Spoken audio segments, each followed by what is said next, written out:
résurrection. Jésus lui dit, « Moi, je suis la résurrection et la vie. Celui qui croit en moi, même s'il meurt, vivra. Et tout homme qui vit et qui croit en moi ne mourra jamais. Crois-tu cela ?» Elle répondit, « Oui, Seigneur, tu es le Messie, je le crois.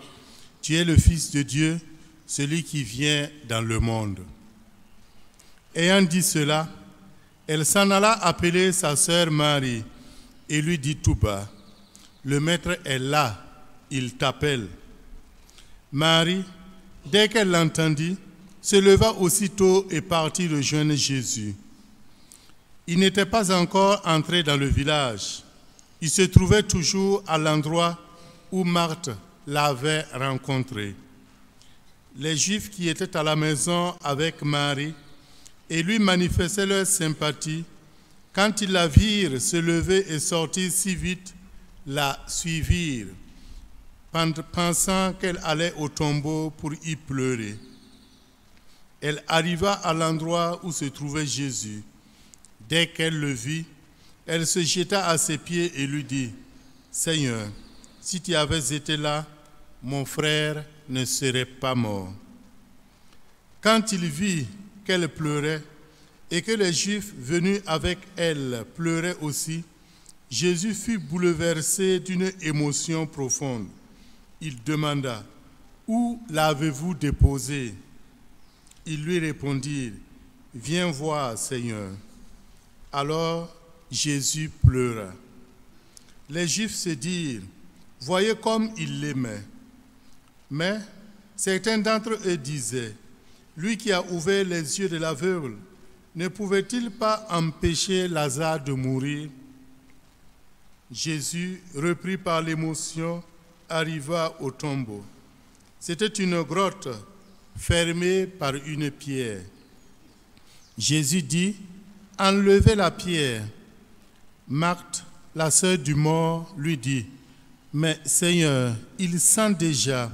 Voilà 4 jours qu'il est là. » Alors Jésus dit à Marthe, « Ne te l'ai-je pas dit, si tu crois, tu verras la gloire de Dieu. » On enleva donc la pierre.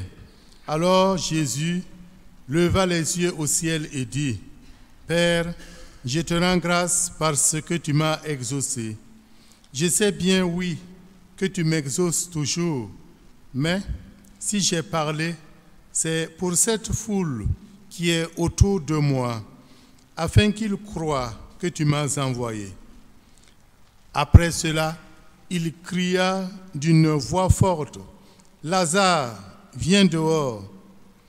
Et le mort sortit, les pieds et les mains attachés, le visage enveloppé d'un suaire.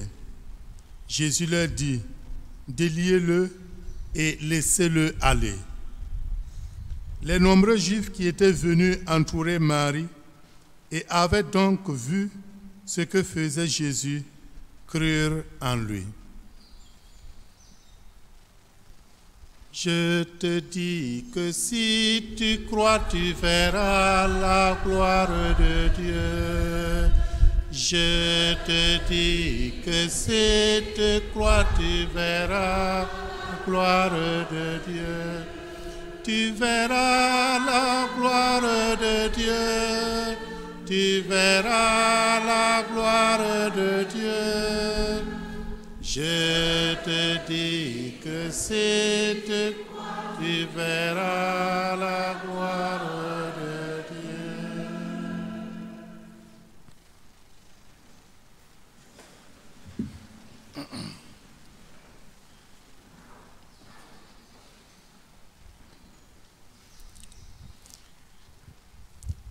Camille est une femme très croyante. Elle va tous les jours à la messe. Des prières, elle en a beaucoup fait dans sa vie, car tant de fois, elle s'est sentie exaucée. Mais cela ne l'a pas empêchée de vivre de grandes déceptions. Elle a tant prié quand sa belle-fille souffrait d'un cancer pour finalement la voir mourir à 36 ans. Elle a tant prié quand le ménage de son fils et de ses 3 enfants s'est effondré pour devoir finalement accepter l'inévitable divorce. Elle a tant prié pour l'une de ses filles lorsqu'elle a appris son diabète sévère et quelques années plus tard, son cancer au sein contre lequel la lutte continue. Elle a prié pour son mari qui est mort aux soins palliatifs après plusieurs années de souffrance. Elle s'était sans doute imaginé une vieillesse paisible entourée de ses enfants, mais ceux-ci sont dispersés à travers le monde. Et la voilà dans un centre d'accueil au milieu d'inconnus qu'elle doit apprendre à connaître. Et elle s'ennuie. Elle vit l'angoisse existentielle et le vertige de la mort qui approche. L'histoire de Camille reflète l'expérience de beaucoup et elle peut nous ouvrir une porte d'entrée dans le récit de la résurrection de Lazare que nous venons d'entendre à l'instant. Méditons-le en nous arrêtant sur quelques éléments importants de ce texte. Le premier détail qui retient l'attention est sans doute le retard volontaire de Jésus. On s'attendait à ce qu'il accourt vers Lazare, cet ami qui le recevait si volontiers dans sa maison. Curieusement, au contraire, le Christ se contente de répondre aux envoyés, cette maladie ne conduit pas à la mort. Et il prend tout son temps. Malgré son amour pour eux, il n'a pas agi d'emblée, mais en son temps. Le message est clair ici. Dieu accomplit sa volonté et non notre volonté. Le Christ lui-même le dit dans l'évangile de Saint Jean, « Je suis descendu du ciel pour faire non ma volonté, mais la volonté de celui qui m'a envoyé. » Jean chapitre 6, le verset 38. Cette volonté de Dieu, nous pouvons le connaître que dans la profondeur de nos prières. S'il n'y a pas d'exaucement immédiat à ta prière, à ta supplication, peut-être que Dieu veut t'apprendre la patience. Continue donc de placer ta confiance en Dieu et non pas en toi-même, car de tes propres forces, tu ne peux absolument rien faire. Place ta confiance en Dieu et tu verras, tu découvriras de quelle façon merveilleuse il te répondra. Seigneur, si tu avais été là, mon frère ne serait pas mort. Marthe et Marie reprochent à Jésus d'avoir été absent, d'être arrivé en retard. Cette absence évoque facilement notre vécu. On peut y voir l'absence de Dieu, qui est en fait notre réalité quotidienne. Cette absence de Dieu, ce silence de Dieu, son retard est aussi tout ce qui nous manque, tout ce que nous aurions souhaité voir arriver et qui n'est pas arrivé. C'est le reflet d'une partie de la vie de Camille. Si tu avais été là, n'est-ce pas l'impression que nous avons souvent? N'est-ce pas le reproche que nous faisons souvent à Dieu? car nous avons l'impression parfois que Dieu nous laisse seuls face à l'épreuve, qu'il ne nous exauce pas vraiment. En reprenant ce détail, c'est-à-dire le retard volontaire de Jésus, Saint Jean veut nous montrer que toutes nos prières sont certes exaucées dès que nous les formulons, mais que c'est Dieu seul qui choisit le moment et la manière de répondre à nos supplications. Ainsi, le retard de Dieu peut être considéré comme un test. Le Seigneur nous demande de continuer à l'aimer et à lui faire confiance, même aux heures d'épreuve, aux heures de difficulté. Voilà pourquoi nous devons le remercier, même si son heure tarde à venir. Parfois, au cœur de nos difficultés, nous avons peur de lui dire merci, craignant que la situation ne s'aggrave à cause de notre acceptation. Raisonner ainsi, c'est méconnaître totalement l'amour de Dieu pour nous. Le Seigneur nous aime d'une manière infinie. Il veut notre bien. Et si nous avons l'impression qu'il tarde à exaucer nos prières, nos demandes, c'est pour que notre foi s'affermisse. Le deuxième point de notre méditation, Marthe et Marie, deux croyantes, deux modèles de foi pour nous. Marthe et Marie, ce sont deux femmes qui, face à la mort de leur frère Lazare, ont fait un chemin de foi. Jésus a volontairement tardé à venir au chevet de son ami Lazare. Son silence et son absence ont ébranlé la confiance de Marthe, si tu avais été là. Mais au cœur de ce deuil, Jésus révèle son identité à Marthe. Moi, je suis la résurrection et la vie. Celui qui croit en moi, même s'il meurt, vivra. Et tout homme qui croit en moi ne mourra jamais. Crois-tu cela? Jésus lui demande de croire à l'impossible. Ton frère ressuscitera. Marthe croit déjà à la résurrection au dernier jour, comme beaucoup de Juifs de son temps. Toutefois, elle va faire une magnifique profession de foi. Seigneur, je crois, tu es le Messie, le Fils de Dieu, celui qui vient dans le monde.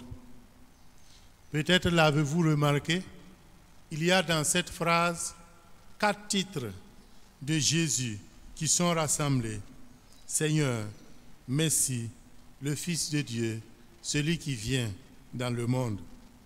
C'est après que Marthe eut proclamé cette foi, sa foi en Jésus, Messie, Fils de Dieu, celui qui vient, et que Marie se fut prosternée devant lui en signe d'adoration, que Jésus, ayant prié le Père, se dressera contre la mort et en libérera leur frère Lazare. Ici, l'Évangile nous livre un message clair. La mort est l'épreuve déterminante et décisive de notre foi. Vivre sa mort dans l'amitié du Christ ressuscité est le dernier acte de foi que nous puissions oser. On devine aisément que Marthe et Marie sont les types mêmes du croyant, qu'elles résument dans leur personne et dans leurs paroles les attentes et la foi d'une multitude. Elle demeure donc pour nous un modèle de foi. Le troisième point, la résurrection de Lazare, celle du Christ et la promesse qui nous est faite. Entre la mort, entre la résurrection de Lazare et celle du Christ, on le sait, il existe une différence essentielle. Pour Lazare, il s'agit d'un retour à la vie terrestre avec ses limitations et ses vicissitudes. Quelques années plus tard, il a dû connaître à nouveau la réalité de la mort. La résurrection du Christ, au contraire, inaugure son entrée dans l'éternité de Dieu. En sortant du tombeau, Lazare avait les pieds et les mains liés, le visage enveloppé d'un suaire. Il portait encore les signes de la condition humaine et de la mort. Par contre, le Christ, ressuscitant au matin de Pâques, laisse dans le tombeau le suaire et les bandes qui enveloppaient son corps. Il ne porte plus les signes de la condition humaine. C'est donc une nouvelle vie qui commence pour lui, une vie qu'il promet à tous ceux qui seront unis à lui dans le mystère de sa Pâque. C'est cette vie donc qui nous est promise. Nous devons donc profiter du temps que Dieu nous donne ici-bas pour nous approcher davantage de lui, pour confirmer, pour conformer notre vie à la sienne. Notre vie ici-bas doit préparer celle à venir, c'est-à-dire la vie éternelle. Alors, toi mon frère, toi ma sœur, n'attends donc pas ta mort pour que d'autres prient pour toi. Maintenant que tu le peux, prie toi-même ton Dieu. N'attends pas le dernier jour pour que d'autres demandent des messes pour toi. Maintenant que tu le peux, va toi-même à la messe. N'attends pas de terminer ta course pour que d'autres choisissent pour toi le chemin. Maintenant que tu le peux, pense au but de ta vie et prépare-le. N'attends pas ton départ pour que d'autres implorent pour toi la grâce du ciel. Maintenant que tu le peux, remets ta vie à Dieu, car, comme le dit Saint Paul dans la deuxième lecture, l'esprit de celui qui a ressuscité Jésus d'entre les morts donnera aussi la vie à vos corps mortels par son esprit qui habite en vous. Romains chapitre 8, le verset 10. Telle est notre espérance, telle est notre foi. Voilà pourquoi nous proclamons ta mort, Seigneur Jésus. Nous célébrons ta résurrection et nous attendons ta venue dans la gloire. Que Dieu vous bénisse et qu'il affermisse votre foi en son Fils, mort et ressuscité. Amen.